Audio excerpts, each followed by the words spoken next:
Welcome to Manager Tools. This week, how to lay off a direct, part 1.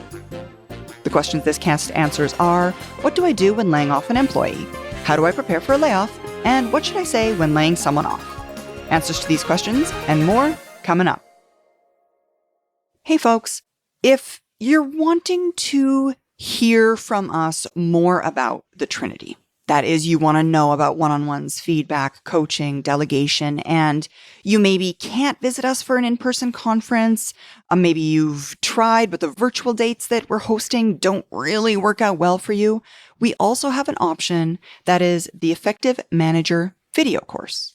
The Effective Manager video course is your purchase of a 2-year license, inclusive of 7 hours worth of video, broken it down into 71 little bite-sized pieces. There's written material, there's the ability to practice, and you can do, because you've got it for 2 years, you can possibly go through that video multiple times over the course of 2 years, further solidifying your knowledge. Check it out online on our website at manager-tools.com/products. Kate, it's a sad, sad world we live in. I mean, I know that sounds really awful. That seems really dramatic, but sadly, layoffs continue to be an employee management tool in many organizations. And today, to make things worse than I think we've seen in the past, many of the methods and processes that are being used in the event of layoffs have become so callous that our guidance from folks 17 years ago, we've been doing this a while, our guidance bears repeating, but also updating with some more detail. Mm-hmm. I don't know if it's worse than it's been. It's certainly in the news enough right now. And it's bigger companies are doing this callously. And therefore, I think it's leading other people to believe that because a company's bigger, it's in a space, it allows for that. Mm-hmm. Oh, if so-and-so is doing it, then maybe that's how you do it. And no. Well, and we just have so much more availability to communication mediums that we didn't always have. Right now, there's virtual and there's more predominance of telephone and Slack and all of that kind of stuff. I mean, we can speak to people all over the world at the drop of a hat. And these things make for conveniences that sometimes go a little too far. Yeah. It's, again, efficiency versus effectiveness. And we're not going to try to do layoffs with a focus on efficiency. Yeah, exactly. So there's that. Okay. This is a lot to cover, y'all. So it's going to be a series, and we're going to cover why layoffs in 2023 and beyond. That's where we are. Prepare for a steel cage death match meeting. It's okay to acknowledge rumors and set an example of confidentiality. Mm-hmm. Communicate about career wellness. Know the details. Make sure to follow a pre-written script. If you're asked, answer immediately. Follow up with those laid off. Close the loop with remaining directs. And do a hot wash. So that's our outline for this series. Yes. And this is going to take us a few Mondays. Yeah, a few Mondays. So we start with why layoffs. Mm-hmm. Yeah. Just a simple reminder, Manager Tools' position on why layoffs happen. And while this is simple logic, it's worth noting no one else seems willing to admit it. Mm-hmm. It's a thing. I find this is true a lot about people's lack of willingness to be honest about anything that involves finances in general. Yeah. Mm-hmm. Layoffs occur when corporate leadership fails to accurately predict their future successes and revenues. Management's failure is then visited upon employees losing their jobs. Yeah, that's exactly it. Yeah, layoffs represent a classic example of what is known as moral hazard.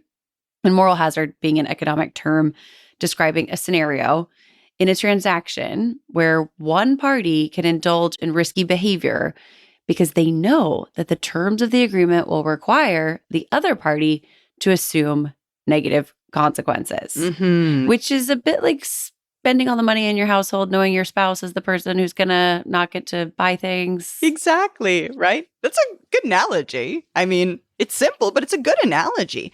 Folks, what Kate is saying in its most simple of terms is executives take risks and laid off employees pay the price for it. Mm-hmm. Basically, at its very, very most simple, most granular.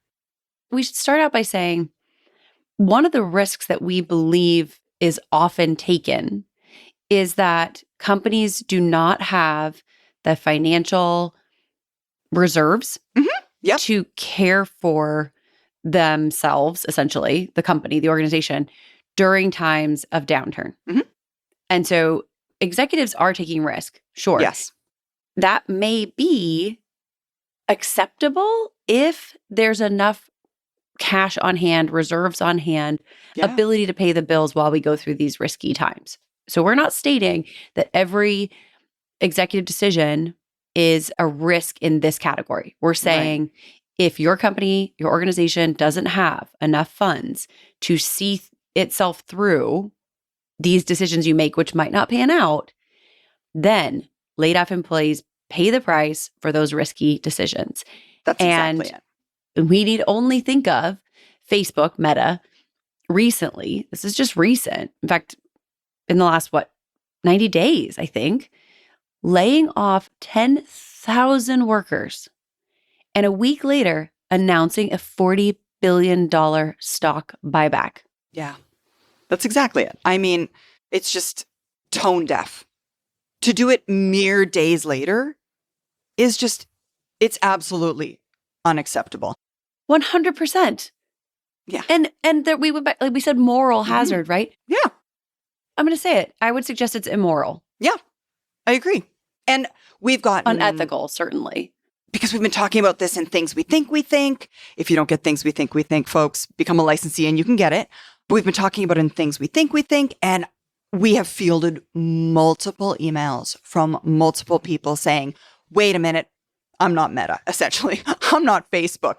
I was told I had to do it, and there was no choice. Folks, we use that example because it's egregious, an example.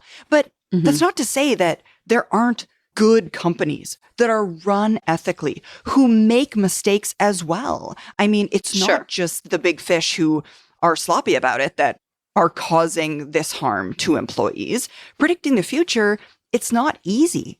It's devilishly hard. I mean, if you're responsible for predicting the future and you can do that 10% of the time, you're winning. Companies have a moral obligation to serve their society. That's the reason companies exist, to serve our society. Serving more people ethically and effectively is actually a reasonable goal for companies. However, that desire to serve society, to serve more people, to take care of others, that desire to serve creates more demands for growth. And growth sometimes means overshooting, over-planning, thinking you have a longer runway than you've got, in terms of what the organization can actually reasonably do, and then ultimately find out that they're in a layoff situation. Right. Overshooting and then under planning and then overshooting your run. Yeah. And then the company finds itself in a situation where layoffs are a part of the plan to fix it. Yeah. And of course, the solution, and this is part of what we were talking about reserves, the solution is to commit to only growing ethically, which, y'all, this might mean growing more slowly than your competitors. Yeah. And that means a risk to stock prices for public companies, certainly. Yeah, absolutely. It used to be true that private companies didn't have nearly as many layoffs as public companies. And certainly as a function of the fact that they had fewer people to essentially be beholden to in terms of they didn't have stocks out there that were public. But that's really no longer true because of private funding for startups. We've blurred that line. And these startups have this desire to grow incredibly fast, particularly in the technology sector. And of course, Facebook comes less to mind in this discussion, this particular discussion around funding and stuff, because it's been a while. But Uber, for example, we have these huge influxes of cash and all of these unicorn billion-dollar valuations prior to IPOs. It's out there. It's happening. We're hearing about it. The desire to grow incredibly fast. And of course, I'm thinking of now, it makes me think of WeWork and the whole like move fast thing and the whole move fast, break things culture that got adopted for a while.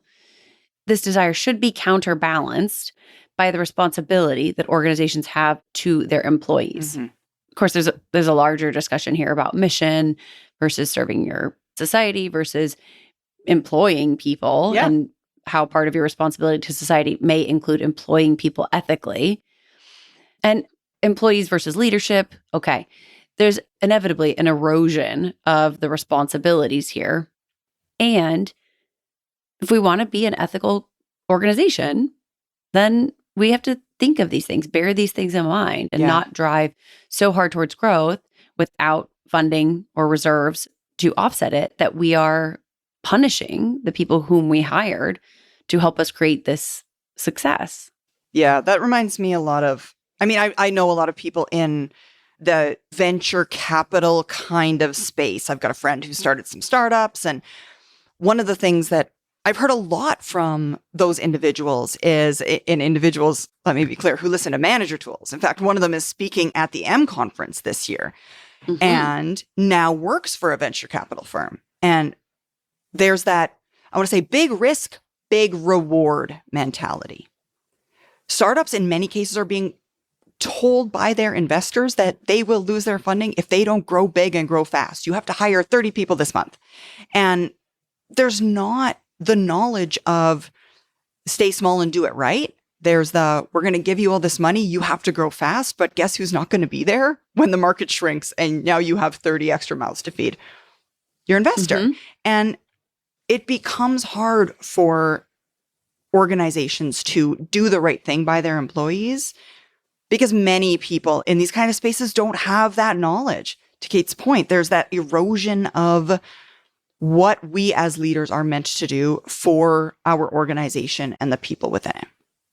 And something we want to try and help, if we can, remedy. Absolutely. And this isn't true everywhere. This is just part of we're hearing a lot about. And it still bears repeating. It still bears mentioning that if you're starting an organization and you're creating a market, often the idea lately is, someone will just give you a huge influx of funds. And that idea of, we're going to create the market poses a problem because if the market is being created, maybe it works out. Maybe it doesn't. And maybe what you expected the market to be is, I'm thinking of like those Lime scooters that are all over in Austin, those little scooters. Yeah. And for a while there was a lot of scooters and everybody was on them. And they created that market essentially. And now it has shrunk. And I know people got laid off. So there's that. I lived in Phoenix for a long time, y'all. And there were 2 months out of the year where you could sit outside reliably. And those months were March and November. And if you're interested at all in great weather in Phoenix and learning about effective management and effective communication, we'd love to host you in Phoenix March 14th and 15th for an EMC on the 14th and an ECC on the 15th. Amanda will be out there in Phoenix, and we'd love to have you out. You can register online, manager-tools.com/training. There's no reason right now in 2023 for us to think, in the future, layoffs will become less likely. No. In fact, no data to support that. We believe the opposite. Yes. Some commentators are suggesting, hey, there ought to be governmental regulations regarding layoffs. And sure, there already are some in the form of notifications. And external intervention is really, truly not the answer. The answer lies in ethical leadership, growing more slowly, developing methods to grow without risk to employees. Cash is a solution. Something Kate mentioned earlier, having a lot of cash on hand so you can pay the bills when the market drops out the bottom. Yeah. Hoard your money. A method. Hoard your money. Mm-hmm. Right. Even then, companies with too much cash are sometimes penalized in the markets. Stockholders then want returns for failing to employ that cash in the pursuit of, oh, hey, growth. Yeah. Hey, growth. Remember that thing that's always causing us to hire more people than we're going to need tomorrow? That thing. Mm-hmm. And to Kate's point, we have no reason to believe that layoffs are going to go away. And unfortunately, we have every reason to believe, because we've seen it, modern layoffs have gotten even worse.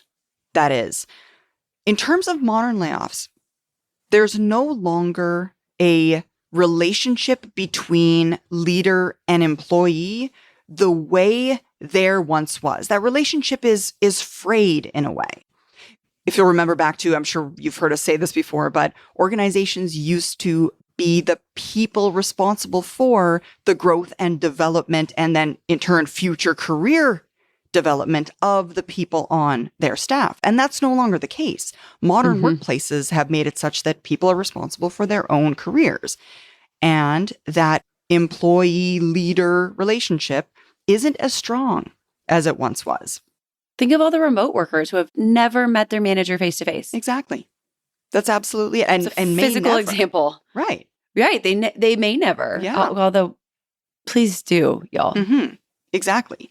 So what we're seeing right now, the reason we know there's a predominance of this fraying is that layoffs in tech specifically, but layoffs in 2022 and early 2023 introduced mass layoffs by email.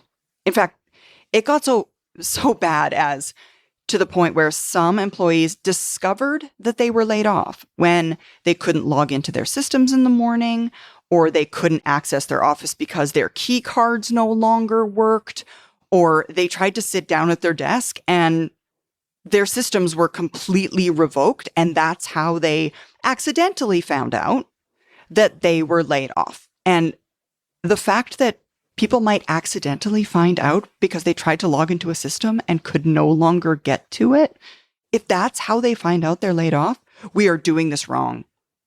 Yeah, that's unconscionable. This is being done wrong. People are people. They're not robots. Yeah. Layoff by email is a particularly vulgar example of this. We are afraid that, and we suspect that you will see more of this in the future. It, for some reason, again, people are taking the easy road. And actually, interesting, recently, a Harvard Business School professor argued in favor of email layoffs because companies are now far flung and there's no, that it apparently gives us more responsibility to communicate quickly. Because speed matters. Sure. In a layoff. Yeah. And of course, that's false. And it's only highlighting more clearly that even experts believe that employees are expendable. No wonder people are afraid. No wonder people feel that their organizations don't care about them. Organizations who lay people off via email are demonstrating that they do not care about their employees. That's absolutely true. So there's evidence out there that there's evidence these organizations don't care about their employees. Expendable. Mm-hmm. People are expendable. And that's sad. That's what that says. Absolutely. Listen, guys, the solution to layoff communications is really quite simple. And it completely destroys the argument of size and speed justifying some sort of cold, crass, electronic termination message that's meant to deliver the message in the most cold way possible. No organization is too big to conduct a layoff ethically, because every single employee, no matter where they are, is only a phone call or a Zoom call or one short meeting away from their company's representative of the firm to them, their manager. It only needs to be done quickly if the HR department is doing it and they have 300 to do. Now it becomes problematic. Now it means somebody might not find out about the layoff for weeks because they have to make all these calls. But in terms of our doing it more quickly, if managers did it, then we could get to the root quite quickly with a quick phone call or a quick Zoom. because the manager And we're is not the suggesting that firm's the representative. conversation is necessarily quick. We're suggesting somebody could be gotten hold of quickly. Exactly. Yes. You just reach out right now. Just reach out. You know. And so exactly it. we're going to describe in detail how an ethical, effective manager goes about preparing for a layoff the right way. Mm-hmm. Exactly. The first piece of which is you guys are going to remember this. Some of you are going to remember this. If you don't, then you're going to want to go back and listen. The first piece is preparing for a steel cage death match meeting. Gotta love that title. I know. Steel cage death match. Which we owe to our friend Dan McGuire. Hey, Dan. So if you're new to the Manager Tools fold, you may not yet have listened to our podcast called The Steel Cage Deathmatch Meeting. It was released in 2011, and we recommend you go back. Steel Cage Deathmatch meetings are meetings of managers where decisions are made about promotions and layoffs. Now, obviously, given the content of this current podcast, we're going to focus here on the layoff version of that meeting.